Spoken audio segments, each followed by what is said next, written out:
시청자 여러분 안녕하십니까? VOA 모닝뉴스입니다.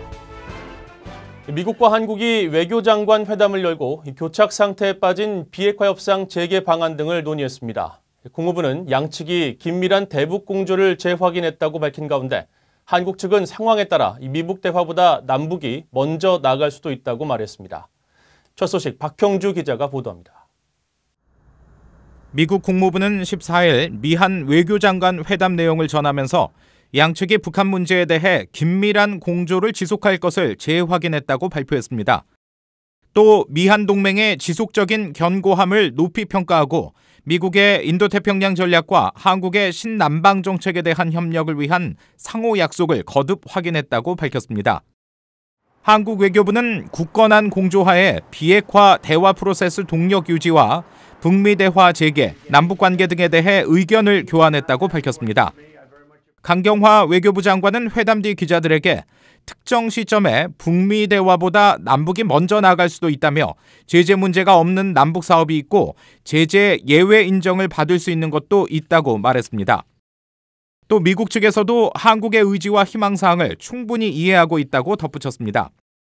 이날 미한 외교장관이 어떤 남북 사업을 논의했는지는 알려지지 않았지만 앞서 문재인 대통령은 개성공단과 금강산 관광 재개, 남북 철도 도로 연결, 남북 접경 지역 협력 사업 등을 제시한 바 있습니다. 대부분이 남북이 판문점 정상회담 등을 통해 합의한 내용인데 지난해 비핵화 협상이 교착 상태에 빠지고 제재 국면이 이어지면서 진전을 이루지 못했습니다. 국무부는 한국 정부의 남북 협력 계획과 관련해 일치된 대응과 긴밀한 조율이 미한 간 약속이라며 모든 회원국들이 안보리 결의를 이행해야 한다는 원칙을 거듭 확인했습니다. 마이크 폼페이오 국무장관은 미한 외교장관 회담에 앞서 진행된 공개 연설에서 대북 제재의 유용성을 상기시켰습니다. Along with the rest of the world, these are United Nations sanctions, global sanctions, not American sanctions, have certainly caused Chairman Kim to think seriously about the right path forward for his people. 미국 재무부가 올해 첫 대북 독자 제재 대상을 발표한 가운데 스티븐 비건 국무부 부장관 겸 대북 특별대표는 이번 주 워싱턴에서 이도훈 한반도 평화교섭본부장과 만나 대북 공조에 대한 논의를 이어갑니다. VOA 뉴스 박형주입니다. 제3국에 체류 중이던 탈북민 일가족 3명이 지난해 미국 외교관들의 도움으로 미국에 입국해 망명 절차를 밟고 있는 것으로 확인됐습니다. 이들은 미국에 먼저 정착한 가족의 신원 보증과 현지 외교관들의 신속한 지원으로 미국에 입국할 수 있었던 것으로 알려졌습니다. 김영권 기자가 보도합니다. 복수의 소식통은 최근 VOA에 탈북민 부부와 자녀 등 3명이 지난 여름 미국에 입국해 망명 절차를 밟고 있다고 밝혔습니다. 지난해 북한을 탈출한 이들 일가족은 중국을 거쳐 삼국에 도착했고 현지 미 대사관에 진입한 뒤 한 달여 만에 미국에 올 수 있었던 것으로 전해졌습니다. 미국행을 원하는 삼국 내 탈북민이 현지에서 난민주의를 받지 않고 미 정부의 특별 승인을 받아 입국한 뒤 망명 절차를 밟는 건 매우 이례적입니다. 소식통들은 현지 미국 외교관들이 신속하게 미국행을 도왔고 미국에 먼저 정착한 이들의 가족이 신원을 보증했기 때문에 가능했다고 말했습니다. 이들 탈북민 가족은 난민주의를 받고 입국한 게 아니어서 미 국무부가 공개하는 난민 입국 통계에 포함되지 않았습니다. 국무부 난민 현황 자료에 따르면 지난해 난민주의를 받아 미국에 입국한 탈북민은 한 명도 없습니다. 미 국무부는 탈북민 가족 3명의 입국에 대한 VOA 확인 요청에 답변하지 않았습니다. 하지만 앞서 탈북민들의 전반적인 상황에 관한 VOA 논평 요청엔 세계 어디든 난민을 강제로 송환해서는 안 된다는 국제 원칙을 강조했습니다. 미국 정부는 영내 국가들의 국제 약속을 준수하고 북한인들을 강제 송환하지 말 것을 정기적으로 강조하고 있다는 겁니다. 아울러 북한인들이 한국과 미국 등에 정착할 수 있도록 동반국들과 함께 일하고 있다고 강조했습니다. 이 관계자는 미국은 더 나은 삶을 추구하기 위해 조국을 떠난 북한인들을 포함해 북한 주민들의 안녕에 대해 매우 우려하고 있다고 말했습니다. VOA 뉴스 김영권입니다. 북한 여성에 대한 인신매매에 북한 정부가 개입돼 있다고 국제인권단체가 밝혔습니다. 북한 당국이 여성을 제도적으로 보호하기는커녕 인권 유린을 자행하고 있다는 지적입니다. 김영교 기자가 취재했습니다. 미국 뉴욕에 본부를 둔 휴먼 라이츠 워치는 14일 발표한 2020 세계 인권 보고서를 통해 북한 여성을 인신매매하는 업자나 중개자가 북한 정권 내 주체들과 관련이 있는 경우가 자주 있다고 밝혔습니다. 북한 여성들이 강제 결혼을 포함해 중국에서 성착취나 성노예에 내몰리게 된다면서 북한 내 일반 주민들이 겪는 인권 유린의 고통에 더해 북한 여성들은 성적 유린으로 인한 이중고를 겪고 있다고 지적했습니다. Is done with some amount of government knowledge, at least at the local or regional level. This is a source of income for regional and local officials in North Korea as well as in China. 휴먼 라이츠 워치는 그러면서 수감 시설 내 여성들이 간수들에게 성폭행 당할 위험이 높고 직장 내에서도 차별과 성추행, 폭행을 당하는 경우가 많다고 지적했습니다. 휴먼 라이츠 워치는 그러면서 북한은 여전히 세계에서 가장 억압적인 나라 중 하나라고 밝혔습니다. All the same problems are there with systematic repression, the use of forced labor in labor camps for people who try to escape or people who are convicted of trifling economic crimes.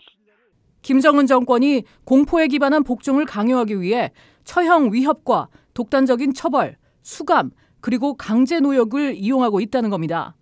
또 주민들의 해외여행과 외부 세계와의 소통을 엄격히 제한하고 있다고 덧붙였습니다. 이어 북한 정부는 어떤 반대도 받아들이지 않으면서 독립적 매체나 시민사회, 노동조합을 금지하고 표현과 집회, 결사, 종교의 자유 등 기본 권리를 부인하고 있다고 밝혔습니다.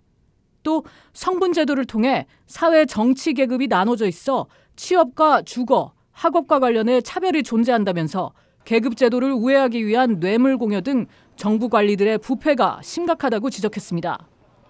휴먼 라이츠 워치는 그러면서 북한 문제에 대해 국제사회가 제대로 다루고 있지 않다면서 특히 한국의 문재인 정부는 북한 인권 문제와 관련해 분명한 정책을 내놓지 않고 북한의 인권 유린에 대해 조사하고 대처하기 위한 북한 인권재단 설립도 실행하지 않고 있다고 지적했습니다. VOA 뉴스 김현교입니다. 유엔 안전보장이사회 대북 제재 전문가들이 북한 암호화폐 컨퍼런스 참석에 대해 경고의 메시지를 담은 보고서를 안보리에 제출할 것으로 알려졌습니다. 로이터 통신은 15일 자체 입수한 문서를 통해 대북 제재 전문가들이 이달 말 안보리에 제출할 보고서에 다음 달 북한에서 열리는 암호화폐 컨퍼런스에 참석할 경우 대북 제재 위반 혐의로 기소될 수 있다는 경고 메시지가 포함됐다고 보도했습니다. 북한은 다음 달 22일부터 29일까지 평양에서 제2회 평양 블록체인 암호화폐 컨퍼런스를 진행할 예정입니다. 전문가들은 보고서에서 이 행사의 대북 제재 회피와 돈 세탁을 위한 암호화폐에 대해 명시적인 논의가 포함됐다고 경고하며 북한의 핵과 탄도미사일 프로그램과 관련해 제재 회피를 돕는 금융거래와 기술훈련, 서비스 지원 등의 제공을 금지하도록 요구한 것으로 전해졌습니다. 지난해 간첩 혐의로 북한 당국에 억류됐다 풀려난 호주 유학생 알렉 시글리가 당시 학교 기숙사에서 북한 보위부 요원들에 의해 납치됐다고 밝혔습니다. 시글리 씨는 한국민간연구소에서 발간하는 월간 북한 1월호 나의 북한 스토리에서 이같이 주장하며 자신은 결백한데 북한이 잘못된 혐의를 제기했다고 말했습니다. 그러면서 북한 당국이 날조된 증거와 범죄, 비논리적인 법적 추론으로 조합한 진술서를 쓰도록 강요했다고 덧붙였습니다. 앞서 시글리 씨는 지난해 6월 평양 김일성 종합대학에 유학하던 중 반공화국 모략 선전 행위 혐의로 북한 당국에 억류된 뒤 9일 만에 풀려났으며 당시 상황을 직접 밝힌 것은 이번이 처음입니다. 국제적십자위원회가 지난해 종합재활센터에서 북한인 3,100여 명에 대한 재활 교육을 진행했다고 밝혔습니다. 적십자는 13일 공개한 북한 활동 보고서에서 황해북도 송림과 평양 낭랑 등 두 개 지역의 신체 재활센터에서 각각 장애인 1,686명과 1,475명을 도왔다고 밝혔습니다. 적십자사는 북한 보건성과 협력 사업의 일환으로 의수와 의족 제작 기술에 대한 교육과 폭발물 제거 훈련 프로그램 지원 사업을 펼치고 있으며 이로 인해 현재 북한은 해마다 4,600개 정도의 의수와 의족 생산 능력을 갖추고 있는 것으로 알려졌습니다. 한편 적십자사는 올 상반기 안으로 평양의과대학병원에 대한 시설 확장 사업을 통해 23,411명이 혜택을 받을 수 있도록 할 것이라고 설명했습니다. 이상으로 VOA 모닝뉴스를 마칩니다. 시청해주신 여러분 고맙습니다.